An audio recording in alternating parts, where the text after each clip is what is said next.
toutes les fois où Dieu s'est remis en mouvement pour restaurer son témoignage, en quelque partie que ce soit, ou dans une plénitude plus grande, un mouvement a été marqué par ce qui est inhérent à la résurrection, à savoir la nouveauté de vie, ou pour le dire sous une autre forme, la victoire sur la mort, la résurrection de la Jérusalem terrestre. Et il en a toujours été ainsi, et il en est toujours ainsi. Un mouvement de Dieu en relation avec son témoignage dans une plénitude plus grande a toujours le caractère d'une résurrection, la nature d'une vie nouvelle. Les récits historiques de Jérusalem montrent que la cité a toujours été à nouveau la scène de sièges, de ravages, de destruction. La survie même de Jérusalem simplement comme une cité terrestre n'est rien de moins qu'un miracle. Il y a d'autres grandes cités qui, en ce qui concerne ce monde, ont été bien plus grandes et plus glorieuses que Jérusalem. Babylone, par exemple, Our en Chaldée, et nous pourrions même citer Rome et d'autres. Ce furent des cités grandes et puissantes, plus grandes et plus puissantes du point de vue des hommes que Jérusalem. Mais en ce qui concerne leur gloire d'autrefois, elles sont tombées une fois pour toutes. Babylone, où est-elle? Our, où est-elle? Il y a 1 ou 2 ans, je survolais Our en Chaldée. Et que pouvait-on voir? Rien. Si ce n'est des excavations ou des fouilles des siècles passés.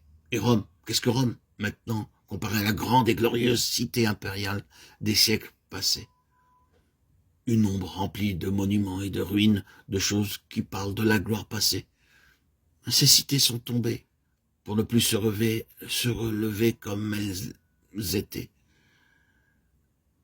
Mais Jérusalem, elle, s'est relevée, toujours à nouveau. Elle s'est relevée après siège et destruction, montrant très clairement que Dieu, le Dieu de la résurrection, trouve de l'intérêt en Jérusalem. Il maintient même dans le monde, dans une Jérusalem temporelle, une pauvre chose d'un point de vue humain. Je ne pense pas que quelqu'un choisirait réellement de vivre à Jérusalem. La sentimentalité mise à part, dans une Jérusalem qui a toujours à nouveau été relevée comme d'entre les morts. Il maintient une parabole d'une vérité plus grande. Et quand nous passons du terrestre au céleste, quand nous passons de l'ancienne dispensation à la dispensation de cette Jérusalem actuelle, comme le dit Paul, qui se trouve ici-bas sur terre, à cette autre Jérusalem dans le ciel dont l'apôtre parle, la Jérusalem d'en haut, Galates 4, 25, 26, ou à cette Jérusalem de laquelle nous sommes maintenant approchés selon Hébreux 12, 22, ou de la Jérusalem qui apparaît à la fin dans une plénitude de gloire, Apocalypse 21, 10. À quoi parvenons-nous? Nous parvenons au plein triomphe sur la mort, car c'est dans une Jérusalem céleste finale que l'arbre de vie se trouve, ainsi que le fleuve d'eau de la vie. Tout parle de la mort, vaincue de façon pleine et finale. De sorte que la muraille en restauration n'est qu'une parabole et une image de cette grande vérité, prouvée dans l'histoire, mais pleinement réalisée en gloire dans le domaine spirituel. C'est un monument au principe suivant. Lorsque Dieu se trouve associé, réellement associé avec quelque chose ou quelqu'un, ou lorsqu'on se trouve associé avec Dieu, la marque sera la résurrection, la nouveauté de vie. Ce sera la vie. Un témoignage de vie est le témoignage qui se trouve représenté ici, comme rétabli, projetant sa lumière en plein sur notre temps, qui est marqué par tant de traits distinctifs qui caractérisaient spirituellement les jours de Néhémie.